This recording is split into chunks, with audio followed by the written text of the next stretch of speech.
In the trenches, I be posted in. I'm the one report the news when the homies spin. How my niggas knock them down like bowling pins. Every time we been the block, we just wanna go again. Go, don't fuck around, get your block bent. Poppin' hot shit, I turn him to some content. He yellow tape the scene with no shame, he was blocked in.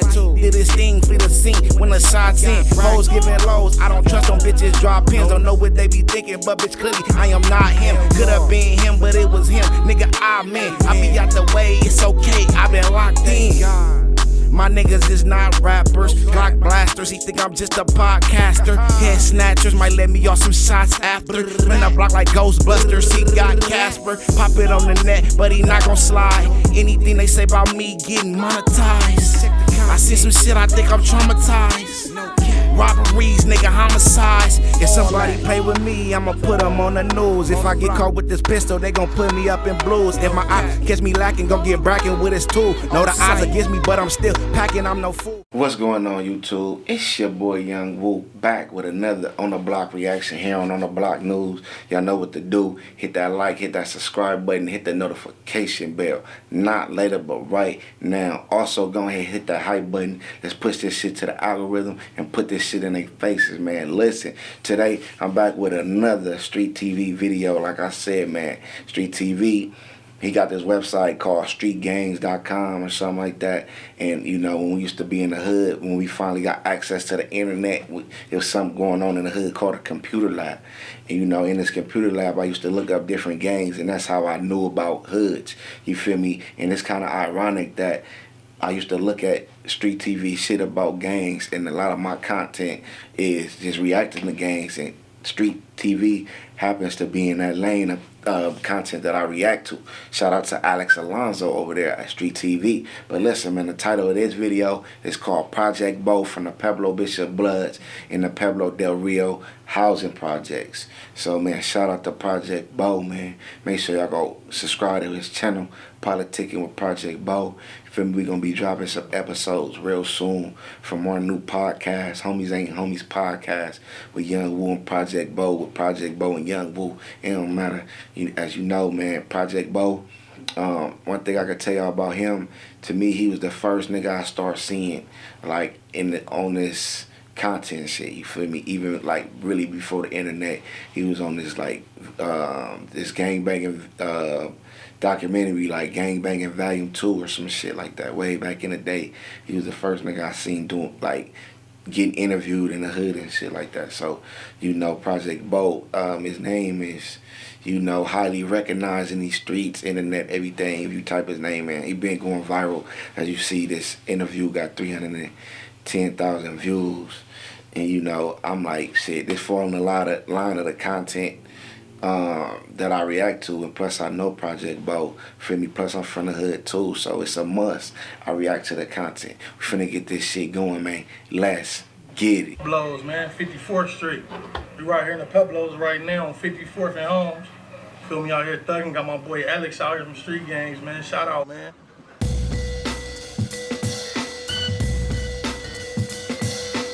Yeah, this is where I grew up at, man. I've been over here my whole life, man. Straight from the hospital, straight right here. I could walk you to my old houses and all that. Grew up with my mom and shit right here. And what was it like coming up as a kid with your mom over here? I mean, you know, it was, shit. It was lovely. I loved it. I love growing up over here, man. I love everything about this shit, man. This shit right here, you know, this home right here. Everything out here, man, you feel me? Everybody over here like family, you feel me? All my niggas out here, you feel me? Grew up like brothers and shit, you feel me? So it was just you and your mom? Me, my mom, my little brothers, and my little sister. Now, did your brother and your sister become Pueblos also? Nah. They seen what I went through, you feel me? Going to camp, coming up, going to camp at a young age, 15, 14, going to jail. They went another route. My little brother just graduated from Loyola Marymount, Ron Ormstead. Got his master's degree. Shout out my nigga Ron. If I could find that interview, he did like a little video, like a road through vlog, because he been getting interviewed. He been popping. I think he went to Fremont, because Project Bo and them, they mama, she had a spot in like the Swans and shit. Like I said, man, his mama and my mama, like, they was part of, like, I forgot what it's called, some type of clique growing up. They best friends, you feel me? So, you know, rest in peace to his mom, you feel me, Linda Million. You know, just like my auntie, just like he said, grew up like brothers, like family around that motherfucker. So one thing about the projects is, it's a small community to the world, but it's a big community to us. Meaning, like, it's a lot of motherfuckers that all they know is the hood. You feel me? That's just how we was raised. Like, all we know is this project shit. You feel me? And we experience a lot of the same things. And like I said, his bro, you feel me? He was balling in high school, went to college, got his master's degrees. Is on something totally different. I think his brother do security and shit. You feel me? He still push the hood though, but he not no, what they would say, a gang banger. But he from the hood. Like, I acknowledge that nigga as a Pueblo. I acknowledge his whole family is Pueblos just because that's where we grew up at. And if a nigga looking, if the only thing about it is his brother don't really hang out, so they ain't in the way. That's one thing about them. They be out the way. They cool though. My nigga RJ, he rap. You feel me? His sister, we was in a lot of the classes growing up together. Like I said, bro, me and his sister the same age. So Project Bo and my brother D-Nail, RP, they like very close in age. And his mama, my mama best friend. So you feel me? Just to give you a little insight on, the Pueblos. I know he's gonna give you a lot of insight, but I'm gonna give you some too. Feel me? But listen, man, let's get this shit back going, man. Let's get it. And one thing I want to point out, as you see, not everybody that's from the Pueblos gangbang. You feel what I'm saying?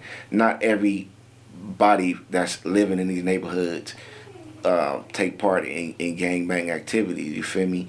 It's just, you're a product of your environment at the end of the day. But we're finna get this shit back going, man. Let's get it. And he's from here? Yeah, he from over here. Grew up over here.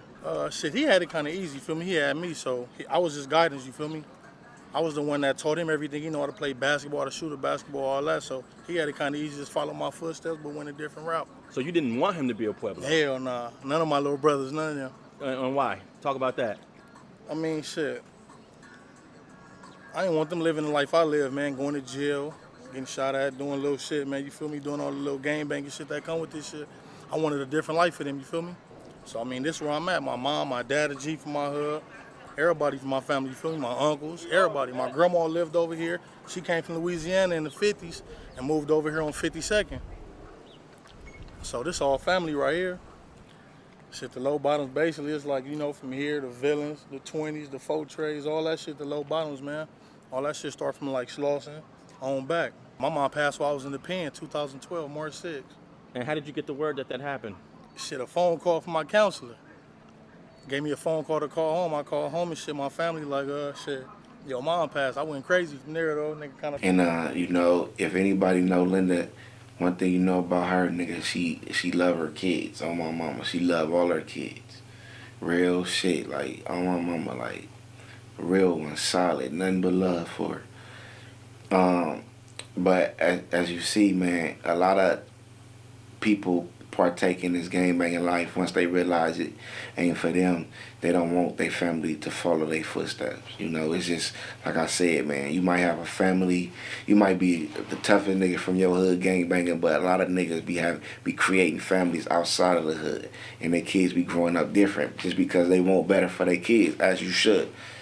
But to get a call while you locked up that your mom passed or anybody in your family passed is a tough one. You're already getting calls that homies passed and shit like that. And I think Project Bo went to jail the next day after Tone got killed too. So niggas was taking losses. Like, niggas take losses while they behind them walls. You feel me? But one thing I can say about Project Bo, he been he been having tunnel vision. I ain't been seeing him in the way.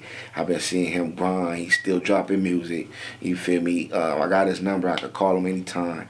Like I said, and for a long time, from me seeing Project Bo being the first ones in this content game, I always had ideas in my mind like, man, like, I'm going up, you feel me? Or at least I'm finna create some motion for myself, because this was a couple years back. You feel me? I'm like, Project Bo would be a good person for me to interview, like, and I already know him. Like, I could ask questions that, maybe other interviewers might not want to ask or know to ask. You know what I'm saying? But we finna get this shit back going, man. Let's get it. Lost it a little bit. Did they let you go to the funeral or anything Nah, like that? hell nah, because I was a level 4. I had well, I was in a level 3 prison, but I had level 4 points. So based on me being maximum security, they ain't let me go to the funeral. So you have to be on level 1 or 2 to be able to. Level 3. Oh, if you was on level 3, you would have been able If to go. I had level 3 points, I would have been able to go. It's kind of messed up, isn't it? Hell yeah, it's fucked up, but shit, I mean, it was probably better that way, though. I didn't want to see my mom in that casket, you feel me? I wouldn't have been able to see her like that, then go back to that place. So it was better I remembered her how I left her, you feel me? I'm 30 now, I went at 21.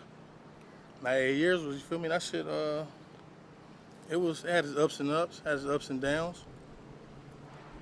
Shit was like, shit was kind of hard for me, though, you feel me? Losing my mom, going through all the little shit, not being there for my little brother through his little high school football, basketball shit, not being there through his college, my kids. So that shit was kind of hard on me. You know, I got visits and shit from my family, though. My wife was there, you feel me? Had my kids there. But other than that, that shit was, you know, I just did my time. This is my block right here, man. This is where I grew up at, man. This is where I was born and raised at, man. You feel me? 54th and DeWardy, man. You feel me? A lot of shit going on right here, man. You feel me? A lot of real niggas I done lost over here. What I say, hold on. First nigga outside before sunrise. Old school ways, but I'm still a young guy. A real trooper, I be grinding on the front line. Hungry for the money, I'ma eat like it's lunchtime. Really out here, nigga, let's go band for band. Made a lot of transactions, I'm talking hand to hand. Based on the statistics, I never had a chance. Still I sketched the blueprint, and I'm out the plan. First case crash took me in for crack rock. 54th and DeWardy, that was the crack block. You feel what I'm saying? That shit y'all hear me rapping? 54th and DeWardy, you know, he grew up on 54th. I think he owned the 4 right here on this side of the 4. And I grew up right, you feel me? I can't see where I'm pointing, but to the right of him on that side of the 4, I grew up on 54th DeWardy. That was the crack block. So walking outside your house, you might see some smoker, you might see some drug transactions. You feel me? You might get harassed by the police. You might walk out your door, get buzzed at. It's the hood. You might walk out the door, see some homies, have a good time. Cause it ain't shootings every night. It do be events where they go well. You feel what I'm saying? But listen, we finna get this shit back going, man. Let's get it. Here, man. Yeah, this is where nigga grew up at right here. Used to play right here, man. So where was your unit at? My unit right here, 153. This is where nigga came home straight from the hospital, straight to this door right here. Shit, growing up over here, fucking with the homies, growing up, shit, running around.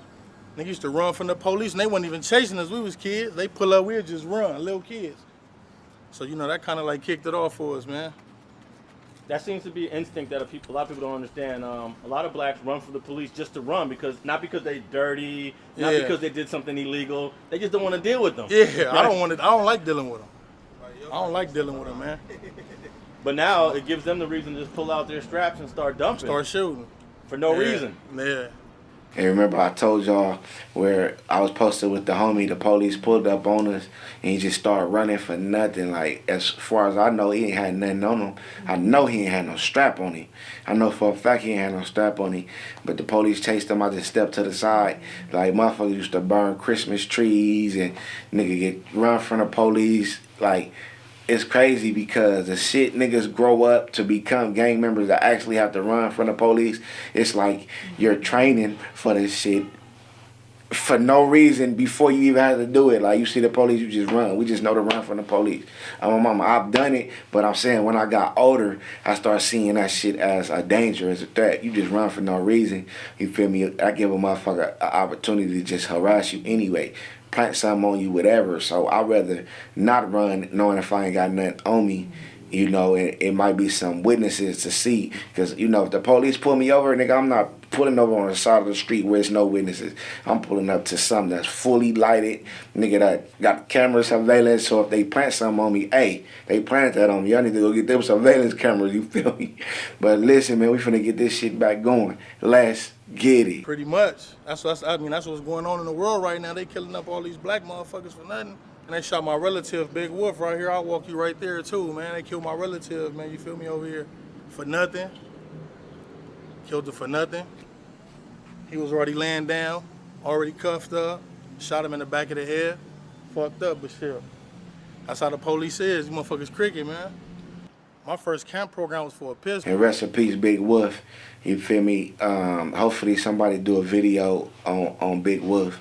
You know, hopefully Respectable Rants or Rap News, Street Politics. Somebody, you feel me, on the homie Big Wolf. Derek Jenkins Sr.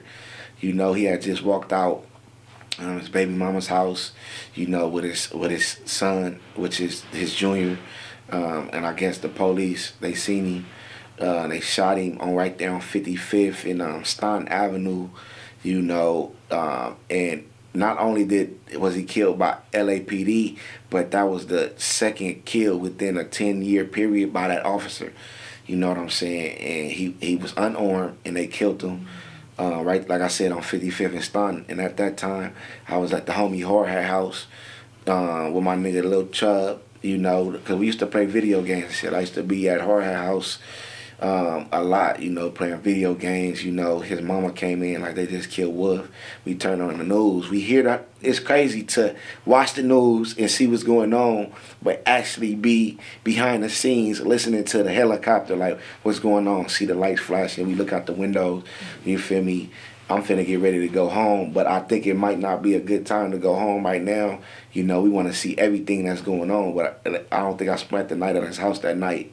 But I ended up going home. But, man, that was a sad day when we lost Big Wolf. Rest in peace to the homie. That's one of my dad's best friends. Like, my daddy from the hood, too.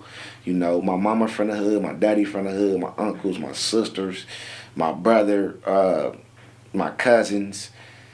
Shit, my granny had a unit over there. I'm just saying, like, I'm really from this shit. Like, you feel me? We really like a family over there. Like, we squabble, we get down, we shake hands, we hang around each other again, everything. But listen, man, let's get this shit back going. I was 15.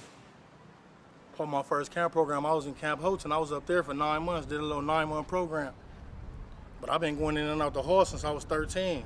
LP, Central, Sylmore, all that shit. Yeah, that shit ain't that effective. That shit really don't teach you nothing, man. I got out and got back doing the same shit. That shit really don't teach you nothing. Tell us why your mom decided to move. I think she decided to move so she can try to give us a better life, which she did try. Feel me? My little brother and them, they went on and went that route, but shit, me, I was stuck. That's all I knew. I wasn't trying to go hang nowhere else. So what's going on with you and YG Bodyguard? Is there some issue going on between y'all two? Our hood don't fuck with they hood, but you know, certain niggas got certain animosity with certain people. Feel me? He be sending subliminal messages on Instagram and all that shit like I ain't gonna hear about this shit, you feel me? When I was in the pen, you feel me, niggas, and he tell niggas shit, and the same niggas run back and tell me this shit, you feel me? So. And I feel the same way. My daddy had moved to the HA Gangsters. He used to always try to get me to come over there, but the pull from the hood be so strong. Once you, this all you know, nigga, you don't want to go nowhere else, nigga, and try to make new friends. And, nigga, we ain't with that hanging in different hoods that ain't ours anyway. I'm just saying, this is facts. Like, when all you know is this Pueblo shit, this project shit, because to me, it's one and the same. Like, if I'm standing outside in the bricks doing this interview with Project Bo and the op see any one of us, they gonna get bracking. You feel what I'm saying? We at danger all the time, you know, and I believe that's why his mama moved too. But I think she had moved, then she moved to the west side. I think she ended up moving to the west side too. So like I said, motherfuckers get money, they go to the west, because west where it's at, more resources. You can give your child a better life on the west. You know what I'm saying? But the reason why he didn't get to, you know, benefit from that life, because the pull from the streets was too strong. You know, he didn't been to the pen, as you see, level 4, level 3, you know. Like I said, it ain't pretty. You ain't gonna hear too much smut about Project Bo from what I know. I'm just saying, you feel me? And I ain't being biased because the nigga from my hood and we like family. I'm just telling you the truth, my nigga. Rap News Street Politics, he ain't did the Pueblo's grade yet. You know, Project Bo probably get an A out here for his representation for the B team shit. I'm just saying, like, I ain't seen him did nothing wrong, you know, with representing the hood or anything. And like I said, he been viral for a minute. Ain't never told on nobody. I ain't seen no paperwork on him, nothing. You know, I ain't even heard nobody even have no conversations about no shit like that being smothered around his name. I'm just saying. But listen, we finna get this shit back going, man. Let's get it. And as you know, the Pueblos and the villains no longer beef, you know. So this is an old interview. So I think at this time, Project Bo was like sending shots at YG, you know, because, you know, it was a beef going on, and YG bodyguard happens to be from Villain. We all know who he is, you feel me? From the streets and from who his bodyguard is. So, you know, this is regular street shit, but Project Bo got a song that he finna drop with a gang of niggas from the B team, niggas from Villain and everything. That shit hot. Like, it's good. Picnics, the villains pull up to the hood. They showing love, paying respects to Lil Bandino. So yeah, that shit is in the past, you feel me? But I figured since I'm reacting to the hood shit and shit, even the villain shit, I'm finna react to they shit too, because I've been watching they shit on YouTube for a minute. I ain't even gonna cap. But listen, we finna get this shit back going, man. Let's get it. You know, when I see him, we gonna have to holler about that, man, you know? Now, a lot of people are probably unaware that the Villains, the Pueblos, two blood neighborhoods right next to each other, haven't really been getting along since around 2000, 99, 2000. Yeah, like 2000, 2001. And from what I understand, it kind of died down a little bit, but the animosity's still there. Yeah, it died down some, you feel me? It died down. It's still, you know. Can you talk about that rivalry? Because you was a minor, I'm guessing you was in your teens when it popped off. Yeah, I was young. I was probably about like 11. But I was out here though, you feel me? Baby Don wasn't. It's a big difference. He out here pushing like he been out here. He ain't been out here. Because we used to be allies with them. So we used to be like one. And when all that shit took place and niggas went our way, they went their way. And ever since then, you feel me, it been what it is. We don't fuck with a lot of niggas to this day because of that shit. Because of us and the villains, and you feel me, the shit that niggas say, because, you know, over here we do what we want to do. We don't give a fuck what nobody say, no, none of that. Pueblos do Pueblos, you feel me? We don't give a fuck about nothing nobody talking about. No, none of that. Can't nobody stop us from doing what we gonna do. None of that. We gonna do what the fuck we wanna do when we wanna do it. We fuck with who we wanna fuck with. Crips, Bloods, whoever fuck with us, they show us love, we gonna show them love. Thanks for watching. Facts, man. You can't tell a Pueblo nigga nothing. Pueblos operate how they want to, you know what I'm saying? And what he meant by that is, you know, Pueblos, B team, that's what we is. We Bloods, right? But at the same time, we got love for Crips, you know. Just because y'all beef with Crips don't mean we gonna beef with them with y'all. We fuck with real niggas from all over. You know what I'm saying? As long as it's respect. But like I said, that shit in the past with the villains, you know, so don't even take this part. I might take this part out. I might take that part out because that might not even be necessary to leave it in there to get the message across. But man, shout out Project Bo, shout out to the Pueblo Bishop Bloods, feel me, shout out to the Pueblo Del Rio housing projects, from the residents to the representatives to the raptables to the ones with the high rank, all that shit, you feel me, shout out to my family, feel me. But listen, man, let me know what y'all think in the comments. Hit that like, hit that subscribe button, hit the notification bell. Not later, but right now. My name is Young Woo, the Seeds on the Block News. I was present on the block, still went absent up in school. I know niggas want me dead, but be acting like we cool. Gotta recognize all of the facts when they true. Since the past been that dude, I need stacks of the blues. If I can get it now, fuck later, nigga, why wait? Quick to take a risk, life's a gamble in this high stakes. No trust for a bitch, I can never do a blind date. Vigilant and militant, niggas die at high rates. I just wanna fly the states, take a flight with foreign whip that I'm trying to raise. Stacking bread for the lawyer in case I gotta fight a case. I don't even sleep, I've been on the grind night to day. Like to play the field, it get boring on the block. That shit turn you to a shooter, you just wanna score a shot. Gotta be aware, they'll try to lure you to a plot. Got so many people hating, but I'm sure not gonna stop. No, making soda, I'm the purest in the pot. Don't make me crash out and send shooters to your spot, cause they ready, nigga. And I'm still posted in the projects, trying to smut my name, take my posters out of context. You can hit the hardest, these niggas think it's a contest. Niggas not threats, they ain't never left a block wet. Get it how I live, I clock checks. I ain't rich yet, bitch, it's a process. Burner in the backpack, looking like a school dude. Catch a body today, then watch story on YouTube. Better watch your mouth, I ain't talking how you chew fool. Turn you to some content on the Block News crew. Second Streeters. On the block news crew, better watch your mouth, I ain't talking, I get you, fool. I turn you to some content on YouTube. Goodbye, nigga, you lose.